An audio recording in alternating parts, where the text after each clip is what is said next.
What if the pain you keep giving yourself is actually comfort in disguise? Not healthy, not kind, just familiar.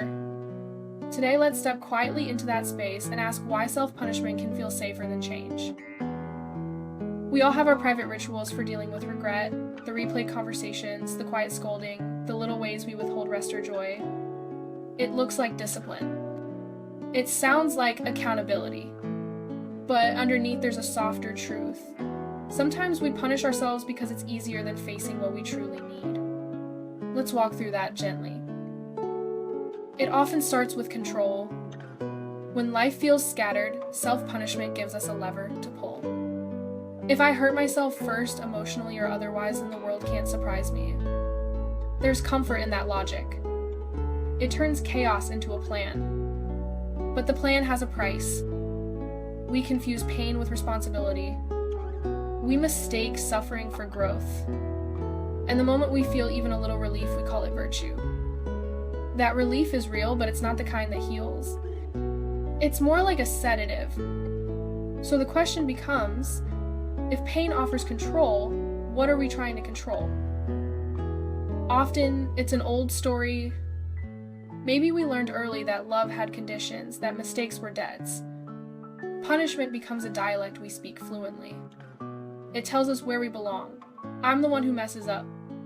I'm the one who pays. Familiarity feels like safety, even when it stings. When that story goes unchallenged, we start using punishment to keep our identity intact. It's a map we know by heart, even if it leads us in circles. Which leads to the next layer. If self-punishment protects our identity, what happens when we start changing that identity? This is where things blur. Accountability is about returning to what matters. Self-cruelty is about shrinking. One asks, what can I learn? The other insists, who I am is the problem. The comfort of self-punishment is that it feels active, like we're fixing something. But we're usually just tightening the knot. A simple test helps. After your self-talk, do you feel more capable or more ashamed? If it's shame, that's not accountability. It's self-harm with a moral costume. Recognizing that difference opens a door. If we don't need punishment to be accountable, what could we use instead? Self-punishment is a bargain. If I hurt myself enough, maybe I won't repeat the mistake. It's primitive conditioning. But it ignores how humans actually change. We change when we feel safe enough to try again, and supported enough to tolerate failure. This is the uncomfortable twist. Kindness is a better teacher than cruelty. Not indulgent kindness, just precise, honest gentleness. It creates a nervous system where new behavior can take root. So the next question becomes, how do we make that kindness feel as compelling as punishment? We start by giving discomfort a job. Name what the mistake cost and name what you'll do differently. Then, give your effort a container, specific actions, specific timelines. Structure is the comfort we thought punishment was. It holds you without hurting you. Next, practice clean accountability. Clean accountability describes facts, not character. I missed the deadline. I avoided the hard talk. Clean, direct, human. No courtroom, just clarity. With that clarity, we can pivot from guilt to repair the place where growth actually happens. There's also a body level piece.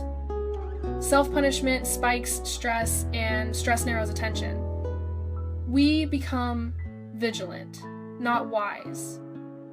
A few breaths with longer exhales, a short walk, a hand on the heart, these are not cliches.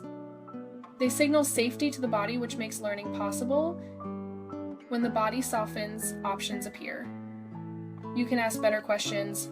What triggered me? What pattern is repeating? What small behavior moves me closer to who I want to be? In that quieter state, the urge to punish starts to look like what it is, a shortcut that never arrives.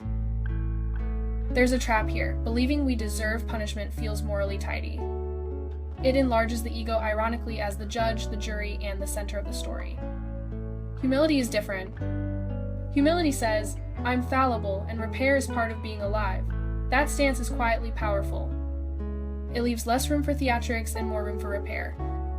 From that place, you can hold yourself accountable without needing to bleed for it. You can move instead of rehearse. Try small experiments. After a mistake, write 2 lines. One about the lesson, one about the next action. Then give yourself a micro reward for following through 5 calm minutes, a stretch, a favorite tea. Let your brain pair responsibility with relief, not pain. When the old urge surfaces, and it will label it, my brain is asking for the old comfort, then offer a new one: structure, breath, repair, support. Over time, the nervous system learns. The ritual changes. The comfort of self-punishment isn't comfort. It's a familiar holding pattern that keeps us circling the same truth. We don't become better by hurting ourselves. We become better by staying with ourselves long enough to learn. If you're ready, trade the courtroom for a workshop. Keep the honesty, drop the whip, and let your growth come from care that's sturdy enough to hold your mistakes and still point you forward.